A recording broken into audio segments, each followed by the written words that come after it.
शरीर, कई बार होता है ना कि मन बुद्धि को तो पता है कि नहीं है, लेकिन शरीर वातावरण देख करके वैसा ही रिएक्ट करने लग जाता है।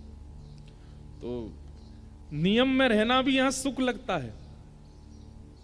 बंधुओं, एक बात बहुत अद्भुत मन में आई है, मैं कह दूं कि जहां व्रत जबरदस्ती निभाना पड़े वो संसार, और जहां व्रत करने में भी आनंद आवे वही वैकुंठ है। जहां व्रत करने में भी उत्साह आनंद की अनुभूति हो, यहां व्रत करने में, यहां नियम करने में कष्ट नहीं लगता। आपको अपने घर में मौन रहना होगा ना तो बहुत दिक्कत हो जाएगी। आपको अपने घर में अस्पर्श रहना हो, किसी का स्पर्श नहीं करना, दिक्कत हो जाएगी। आपको अपने घर में 5000 गायत्री मंत्र रोज जपने हो, दिक्कत हो जाएगी। आपको अपने घर में बिना सिले हुए वस्त्र पहने हो तो थोड़ी दिक्कत हो सकती है, लेकिन यहां पर वो सुख लगता है, यहां पर उसका आनंद अनुभव होता है। ठीक वैसी बात गिरिराज जी की परिक्रमा लगाने में अगर किसी को कष्ट हो रहा है तो महासंसारी व्यक्ति है, लेकिन गिरिराज जी की परिक्रमा करते करते भी छालों में भी सुख लग रहा है, एक एक पग आगे बढ़ाने में भी आनंद की अनुभूति हो रही है। इसका मतलब उसके सदगुरुदेव की कृपा है उसके ऊपर, ठाकुर जी स्वीकार कर चुके हैं उसको। तो जहां नियम करने में, व्रत करने में और अपने शरीर से विपरीत स्थिति को स्वीकार करने में बिल्कुल कष्ट का अनुभव ना होता हो, यही मानना चाहिए कि वहां साक्षात प्रभु विराजमान है, वहां साक्षात दैवी शक्तियों से युक्त है वह स्थान।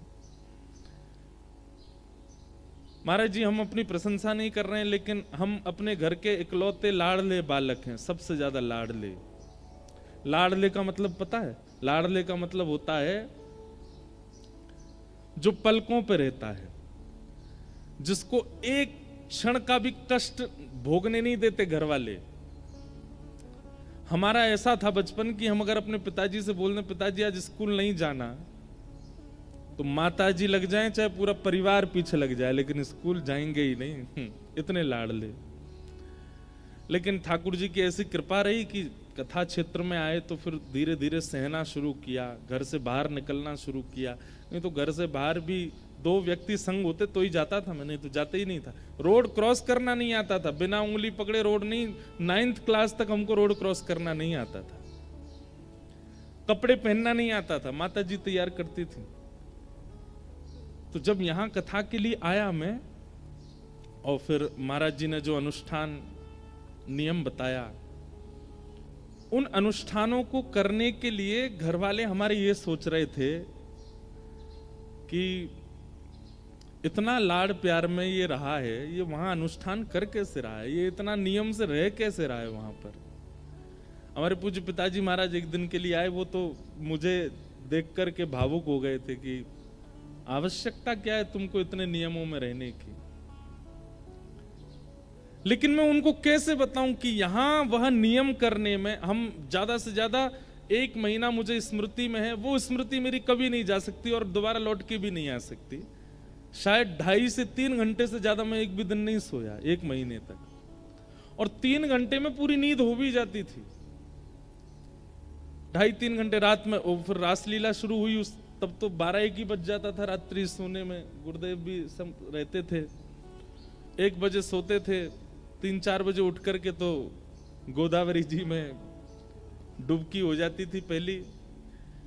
तो इतने नियमों में रहने में मैं कैसे बताऊं घर वालों को कि मुझे बिल्कुल कष्ट नहीं हुआ, मुझे आनंद लग रहा था। बल्कि यहां से जाने के बाद कथा क्रम में हमने आज तक नियम बना रखा है कि कथा में जाते समय मैं मौन ही रहता हूं, मैं किसी से, क्योंकि किसी ना किसी रूप में दत्त धाम मेरी स्मृति में बना रहे, यहां का स्मरण मुझे आता रहे। इस बार हम बिना नियम के रहने वाले हैं, लेकिन एक नियम तो यहाँ है ही है कि वस्त्र सिले हुए नहीं पहनने हैं। उसका पालन तो आप लोगों को भी करना है, थोड़ा आपस में रहना है। लेकिन महाराज जी एक ये वाला अनुष्ठान ऐसे करें कि व्यास जी बिना नियम के श्रोताओं के सबके नियम बना दो। ये जितने सामने बैठे हैं इन सबका 1-1, 2-2 नियम आप लिख के दे दो, ये नियम तुमको पालन करने हैं।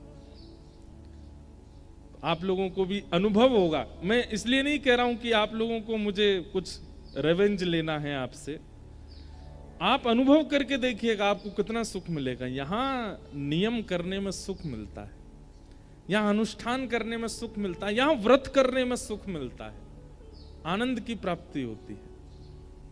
और एक बात और मैं कह दूं अपने अनुभव से, अगर आपने यहां दत्त धाम में कोई नियम 7 दिन कर लिया तो वो नियम सिद्ध हो जाएगा। आप फिर उसको संसार में भी जाकर के लागू करोगे तो वो हो जाएगा।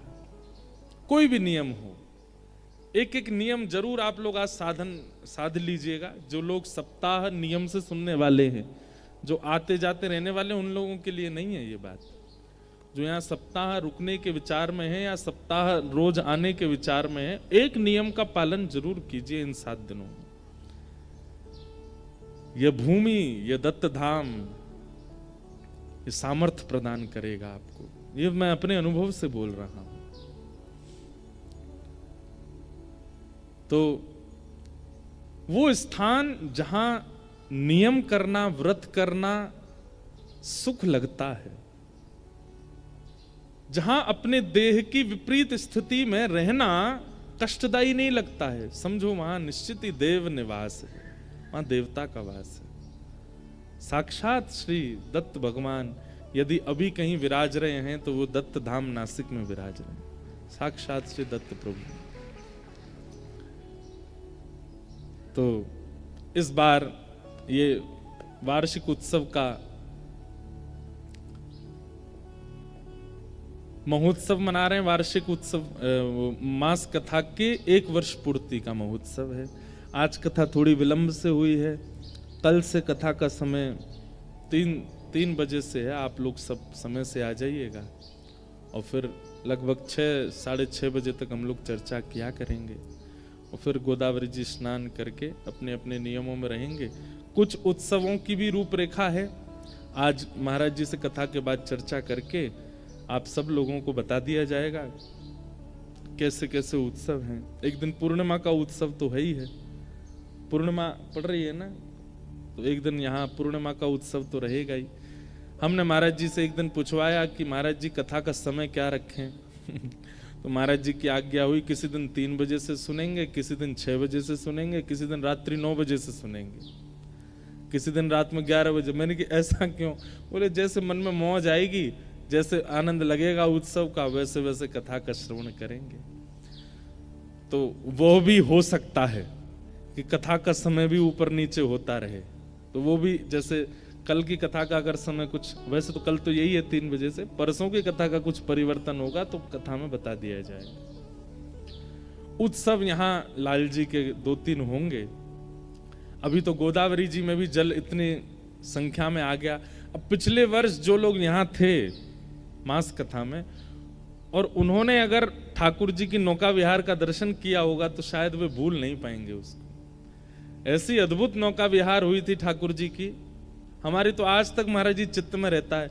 चारों तरफ घाट पर मसाल लगी हुई थी, इतना सुंदर हमारी सब दत्त धाम की माताओं ने पूरे घाट को सुंदर सजाया, उस पर गोबर का लीप लगा के सुंदर पुष्पों से सजावट करके, और हंस आकार की नौका भी मिल गई थी और वो नौका लेकर के सब लोग जो आनंद कर रहे थे। पता नहीं इस बार तो गंगा जी खूब तेज हैं, नौका लेके कहीं उतरे तो सीधे पंचवटी पहुंचेंगे तो अभी तो गंगा जी में, गोदावरी जी में जल भी खूब है, हम तो आके स्नान कर लिए। ये भी जल का स्तर बड़ा होना भी एक प्रकार का शुभ संकेत है कि गोदावरी जी भी आनंद में, ओहो गिरधर लाल आए हैं, जल्दी लेकर के आओ, उत्सव कराओ, आनंद कराओ। और भैया योजना तो यहाँ पे आके सबकी फेल होती है, केवल महाराज जी की चलती है। महाराज जी ही योजना बना सकते हैं। हम तो सोच रहे हैं कैसे होगी नौका विहार, लेकिन महाराज जी कोई ना कोई योजना बना देंगे और वैसे हो भी जाएगा। तो ऐसा भाव है, खूब आनंद करेंगे 7 दिन तक। आप सब लोग खूब आनंद से जरूर पधारिए। देखो इतनी संख्या में पहले दिन आप लोग आए हो, कल से और संख्या बढ़ेगी, सब लोग आएंगे। खूब आनंद से कथा श्रवण कीजिएगा। वृंदावन महिमा रस चर्चा हम करेंगे। वैसे मन में भाव ऐसा है कि श्री किशोरी जी का चरित्र कल से सुनाएंगे हम। श्री हमारी लाडली जी, महाराज जी ने एक बार मुझसे निवेदन किया था, मुझे याद है, रास बिहार चल रहा था ठाकुर जी का, महाराज जी के बगल में बैठा था, महाराज जी ने लिख करके दिया कि श्री राधा चरित्र हमको सुनना है। हमें भी आज तक पूर्ण रूपेण कहने का अवसर तो नहीं मिला, लेकिन इतना सुंदर स्थान, इतना सुंदर वातावरण और ऐसी पावन तिथि एकादशी से कथा का प्रारंभ, जब हितरवंश महाप्रभु का आज जन्मोत्सव है, प्राकट्य दिवस है, तो फिर मन में भाव है कि कल श्री किशोरी जी का प्राकट्य सुनाएंगे कथा में, और जितना हो सकेगा श्री किशोरी जी के चरित्र पर ही चर्चा करेंगे। याद रखिएगा, ये चरित्र सबको समझ आवे ये आवश्यक नहीं, क्योंकि ज्ञान बाहर खड़ा है हाथ जोड़ करके, वैराग्य भी बाहर खड़ा है हाथ जोड़ करके, भक्ति महारानी भी आई हैं केवल प्रेम की साड़ी पहन करके। इसलिए ज्ञान और वैराग्य ये दोनों हाथ जोड़ करके केवल श्रवण करते हैं जब किशोरी जी का चरित्र आता है तो। अरे स्वयं ठाकुर जी सुनते हैं। तो आज तो महाप्रभु जी का चरित्र कह देते हैं थोड़ी देर, और फिर कल से श्री किशोरी जी का चरित्र सुनाएंगे, श्री लाडली जी के बारे में, हमारी वृंदावन, हमारी बरसाने वाली श्री राधा रानी के भाव सुनाएंगे, और प्राकट्य से लेकर के और आगे जहां तक लीलाओं की चर्चा हो पाएगी करने का प्रयास करेंगे। आप सब लोग भाव से आइएगा।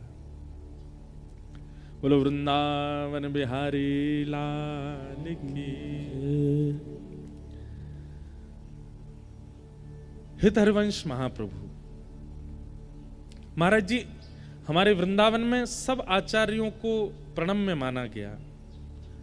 श्री गोपाल भट्ट गोस्वामी, श्री रूप सनातन गोस्वामी, श्री मधु पंडित गोस्वामी, श्री हरिराम व्यास जी, स्वामी श्री हरदास जी महाराज और श्री हित हरिवंश महाप्रभु, सब आचार्य अपने आप में प्रणम्य हैं, और सब किसी ना किसी सहचरी, कोई ना कोई ठाकुर जी की निज लीला की सहचरी ही आचार्य रूप में प्रकट हुई है, हम आप सब लोगों को प्रेम रस में पहुंचाने के लिए। भगवान की वंशी, ठाकुर जी की वंशी वेणु, वो वंशी ही श्री हितरवंश महाप्रभु के रूप में आज ही के दिन वृंदावन के उजागर के लिए प्रकट हुए। एक बात याद रखिएगा, भगवत सामिप्य कराने वाले कोई भी हो संसार में, जिनकी वाणी सुनकर के, जिनका दर्शन करके, जिनके आचरण को देख करके आप ठाकुर जी के समीप पहुंचते हो, ऐसे लोग जन्म नहीं लेते, ठाकुर जी के द्वारा भेजे जाते हैं। हमारे भारत के ऐसे ऐसे महापुरुष हैं, इनका प्राकट्य, इनका जन्म नहीं हुआ है, ठाकुर जी ने इनको भेजा है। इसलिए सबकी वाणी में इतनी योग्यता नहीं होती कि उनकी वाणी सुनकर के ठाकुर जी प्रिय लगने लग जाएं। क्षमा कीजिएगा, कथाएं बहुत लोग करते हैं और भगवत चर्चा भी बहुत लोग सुनाते हैं, उनकी वाणी सुनकर के, उनकी चर्चा सुनकर के कहीं ना कहीं वो प्रिय लगने लगते हैं, ठाकुर जी नहीं। चर्चा वह श्रेष्ठ मानो जिससे ठाकुर जी प्रिय लगे, और ऐसों को ठाकुर जी ही भेजते हैं। तो हमारे वृंदावन के जितने आचार्य हैं, जिन्होंने वृंदावन में ठाकुर को विराजमान किया, जिनकी वाणी से, जिनकी चर्चा से ठाकुर जी प्रिय लगते हैं, उनको ठाकुर जी ने ही भेजा है। ऐसा ही चरित्र है हमारे वृंदावन के श्री हरिवंश महाप्रभु का। हरिवंश, एक बात कहें महाराज जी, हमारे वृंदावन में जय श्री कृष्ण और राधे राधे इन शब्दों का प्रयोग कहीं ना कहीं वे लोग करते हैं जो बाहर से आए हैं। बाकी वृंदावनी जो हैं, जो प्रॉपर वृंदावन के निवासी हैं, या फिर जो वृंदावन के रस में उन्मुक्त हो चुके हैं, वो राधे राधे कम बोलते हैं। ऐसा नहीं है बोलते नहीं है, जय श्री कृष्ण कम बोलते हैं, वे ज्यादातर अपने आचार्यों का नाम लेकर के जय जयकार करें। जैसे आप कभी हरिदासियों से मिलेंगे तो वे कहेंगे श्री हरिदास, कुंज बिहारी श्री हरिदास। ऐसे ही आप हरिवंशियों से मिलेंगे तो वे राधे राधे नहीं बोलेंगे, श्री हरिवंश, श्री हरिवंश। ऐसे ही आप गौड़ियाओं से मिलेंगे तो हरि बोल, सब हरि बोल बोलेंगे। राधे राधे और जय श्री कृष्ण तो अधिकतर बाहर के लोग जो आते हैं ना वही बोलते हैं, और उनसे मिलने का इतना सौभाग्य मिलता है वृंदावन वालों को, इसलिए वृंदावन वाले भी बोलते हैं। लेकिन मूल रूप से तो आचार्यों का नाम बोलते हैं, और इन आचार्यों का नाम सामान्य नहीं है, हरिवंश। अब अगर आप हरिवंश बोलते हैं तो हरिवंश बोलते ही कितनों का नाम उच्चारण होता है, ध्यान से सुनिएगा। ह र व श, ये 4 शब्द हैं। तो जैसे आप हरिवंश बोलते हैं तो ह मुख से निकलते ही हरि, हरि स्मरण होता है। र उच्चारण होते ही श्री राधा किशोरी जी का स्मरण होता है। व उच्चारण होते ही वृंदावन का स्मरण होता है, और श उच्चारण होते ही सखियों का स्मरण होता है। हरिवंश, हरि, राधा, वृंदावन और सहचरी, सखियां। एक बात याद रखिएगा, अगले 7 दिनों के लिए चेतावनी है। लाला नेक धीमो, नेक धीमो। सखियों की और सखियां, गोपियां, मंजरियां, ये 3 शब्द आपको बहुत सुनने को मिलेंगे अगले 7 दिन तक। सखियां, गोपियां और मंजरियां, ये कौन है? ये यही वृंदावन के रूप को प्रकट करती हैं। जैसे श्री ललिता जी, विशाखा जी, इंदुलेखा जी, चित्रा जी, ये सब सखियां हैं ठाकुर जी की। तो ये सखियों की चर्चाएं भी आएंगी, मंजरियों की चर्चाएं आएंगी, गोपियों की चर्चाएं आएंगी।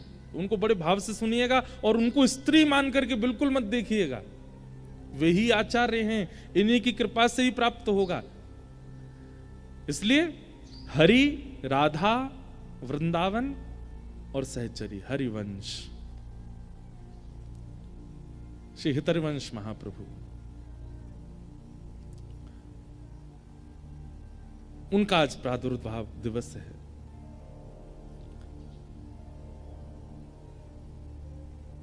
आपके पिता का नाम श्री व्यास मिश्र जी और माता जी का नाम तारा माता। व्यास मिश्र जी, वृंदावन से जब आप हरिद्वार की ओर जाएंगे तो बीच में एक स्थान पड़ता है देवबन, मतलब ब्रज में नहीं है, ब्रज से थोड़ा दूर है, देवबन। वहां व्यास मिश्र जी रहते थे। अभी आजकल उसका नाम देवबंद हो गया है और विधर्मियों का बहुत बड़ा अड्डा बन चुका है वहां पर, इसलिए वहां का नाम अब परिवर्तित देवबंद कर दिया, लेकिन उसका नाम देवबंद नहीं है, देववन। वहां श्री व्यास मिश्र जी रहते थे और आप ज्योतिष शास्त्र के बहुत अच्छे विद्वान थे व्यास मिश्र जी। भगवान की वंशी कलयुग में कैसे पधारी, चर्चा सुना रहे हैं, ध्यान पूर्वक सुनिएगा। और श्री वृंदावन में राधा वल्लभ लाल जी कैसे विराजे। आतुर हित हरिवंश पुकारो, राधा राधा नाम, सघन कुंज यमुना तट आयो, मदन टेर वृंदावन आयो, प्यारो राधा वल्लभ लाल, वृंदावन प्यारो वृंदावन, श्री वृंदावन प्यारो वृंदावन, हे श्री वृंदावन प्यारो वृंदावन, श्री वृंदावन प्यारो वृंदावन। तो व्यास मिश्र जी ज्योतिष शास्त्र के बड़े अच्छे विद्वान थे और एक बार एक राजा, उसने आपको बुलाया किसी कार्य से, तो आपने जाकर के उसका ऐसा भविष्य कथन किया। आपने कहा कि इस युद्ध में आप जाएंगे तो आपको विजय मिलेगी, वहां मत जाइएगा, वहां नहीं तो आपकी पराजय हो जाएगी, ऐसे लोगों को से आपको संबंध रखना है, ऐसे से नहीं रखना। ज्योतिष शास्त्र के अच्छे विद्वान थे, सब बता दिया उन्होंने। और उस राजा ने वैसा वैसा किया तो उसको लाभ हुआ, तो उसने व्यास मिश्र जी को अपना गुरु रूप में स्वीकार कर लिया।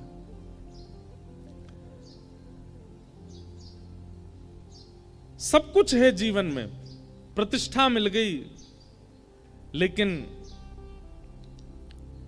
पुत्र नहीं है। और कई बार माता पिता सर्वगुण संपन्न होते हैं, लेकिन माता पिता का सर्व सुख केवल और केवल संतान है। पहले तो इच्छा होती है ब्याह हो जाए, और ब्याह होने के बाद में बस एक ही इच्छा रह जाती है दोनों माता पिता की कि एक श्रेष्ठ संतान की प्राप्ति हो जाए। व्यास मिश्र जी और तारा माता दोनों कहीं ना कहीं थोड़े से विचलित रहते थे कि कोई संतान नहीं है। तो करें क्या? तो कई बार अभावग्रस्त जीवन जब होता है तो हर व्यक्ति से कोई ना कोई उम्मीद लगने लगती है। बहुत ध्यान से सुनिएगा, जब जीवन में अभाव का अनुभव होता है ना, तो फिर हर किसी से उम्मीद होती है कि हमारे अभाव की पूर्ति ये कर दें। और उसमें भी अगर कोई वैष्णव दिख जाए, कोई संत दिख जाए, कोई महापुरुष दिख जाए, तो उनसे तो उम्मीद लाख गुना ज्यादा हो जाती है।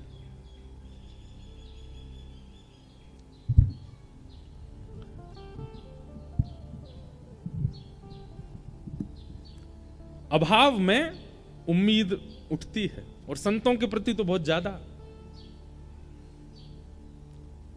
एक बार महाराज जी एक नदी के तट पर, एक प्रसिद्ध एक उदाहरण है, हमने बहुत पहले कथा में कहा था, आज याद आया। एक बार एक नदी के तट पर एक संत रहते थे, कुटिया बना के रहते थे, किसी से मिलते नहीं थे, अपनी साधना करते थे। तो एक व्यक्ति महाराज जी के पास नहीं आया था, उनकी कुटिया पे नहीं आया था, लेकिन वो अपने जीवन से इतना परेशान, थका हुआ, हारा हुआ नदी के तट पर रो रहा था। सोच रहा था प्राणों की बाजी लगा करके अपने प्राणों का त्याग कर दूं। तो उसके रुदन को जब महापुरुष ने भीतर कुटिया में सुना, तो उनको लगा ये कौन रो रहा है। आते जाते नहीं थे बाहर, लेकिन एक व्यक्ति को रोता देख वो महापुरुष बाहर आ गए। बाहर आकर के उन्होंने देखा कि एक व्यक्ति रो रहा है और प्राण त्यागने की पूरी स्थिति बन चुकी है उसकी, नदी में डूब करके प्राण त्यागेगा। महाराज जी उसके पास दौड़े दौड़े गए, जाकर के बोले, हे भैया तुम रो क्यों रहे हो, क्या बात है?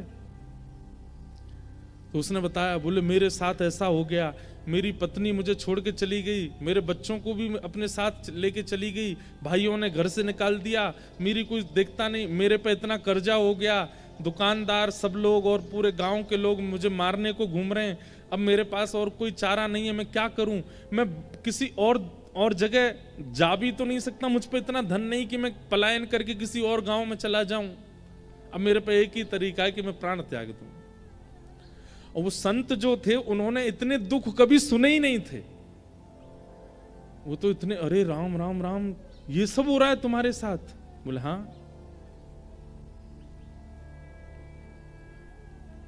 एक बात तो होती है कि जब सन्यास ग्रहण कर लेते हैं ना संत महापुरुष, उनको गृहस्थियों के दुख तो पता नहीं होते, और गृहस्थी इतने चतुर अपने दुख जा जा के बताते हैं उनको, हमारे साथ ऐसा चल रहा है, हमारे घर में ऐसा चल रहा है, हमारे जीवन में ऐसा चल रहा है। और बेचारे संत क्या करें, उन्होंने तो दुख देखा नहीं, तो वो कहते हैं सब ठीक हो जाएगा, हे ठाकुर जी इस पर कृपा करो, हे त्र्यंबकेश्वर भगवान इस पर, ये लो पुष्प ले जाओ, तुम घर में ये करो। वो बेचारे कुछ ना कुछ आशीर्वाद देते हैं। रोता हुआ देखा उसको व्यक्ति को, तो महाराज जी बोले, भाई तुम बिल्कुल चिंता मत करो, तुम्हारा रोना मुझसे देखा नहीं जा रहा, तुम इतने कष्ट में हो, इतनी पीड़ा में हो, मुझे लगता है संसार में इतनी पीड़ा और किसी को नहीं होगी जितनी तुमको है। बोले वाले महात्मा बेचारे। तो उन्होंने क्या किया, अपनी जटा में से एक बाल तोड़ लिया, और तोड़ के निकाल के उसको दिया, बोले ये लो रखो। हमने अपने जीवन में जितना तप किया, जितना भजन किया, जितना साधन व्रत आदि सब किया ना, उन सबका हम थोड़ा सा अंश तुमको दे रहे हैं, इसको जाकर के अपने घर में किसी तिजोरी में या डिबिया में इसको रख देना चुपचाप, और सुनो किसी को बताना मत, इसको ले जाकर के रखो, कल से तुम्हारे दिन ठीक होने लग जाएंगे। बोला महाराज जी पक्का ठीक हो जाएंगे? बोले हो जाएंगे ठीक, लेकिन शर्त है किसी से कहना नहीं। और दोबारा यहां आना नहीं। तुम मुझे नहीं जानते, मैं तुमको नहीं जानता, इसको ले जाओ तो सब ठीक हो जाएगा। आत्महत्या करने की तो सोचना भी मत। चला गया। उसने जाकर के वो एक डिब्बी में रखा, अपनी अलमारी में जैसी रखा, संत के भजन का बल, अगले दिन से ही उसका काम जो था वो सुधरने लगा। धीरे धीरे उसकी सब सारे कर्जे पूरे होने लगे, पता नहीं कहां से धन आने लगा।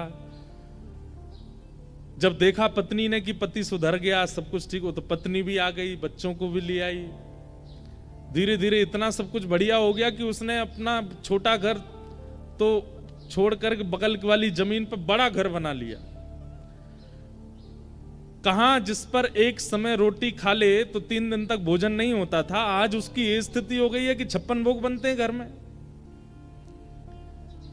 एक दिन उसके साले साहब, मतलब पत्नी के भैया, वो आए और आकर के उससे बोले, भैया, जीजा जी, आज से 2-3 साल पहले आपकी स्थिति हम सबको पता है क्या थी, और आज आपकी स्थिति क्या है ये भी हम सबको पता है। ऐसा क्या किया आपने जो ये सब कुछ इतना हो गया? जीजा जी अदा में बैठे थे, हंस रहे थे।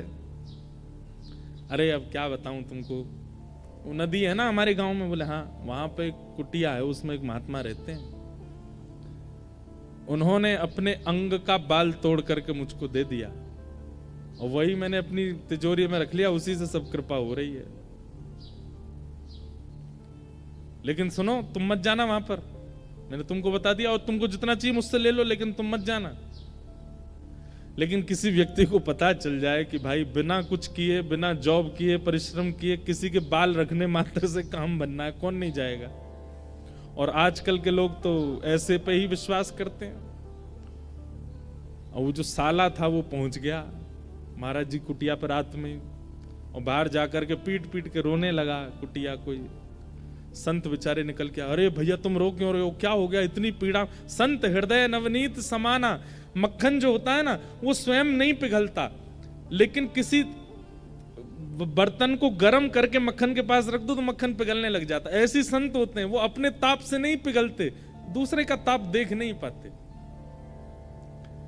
क्या बात है, तुम क्यों रो रहे हो? बोले ऐसे ऐसे मेरे तो कष्ट आ गया है, और भगवान आप मुझे अपना बाल दे दो। महात्मा बोले, इसको किसने बताया?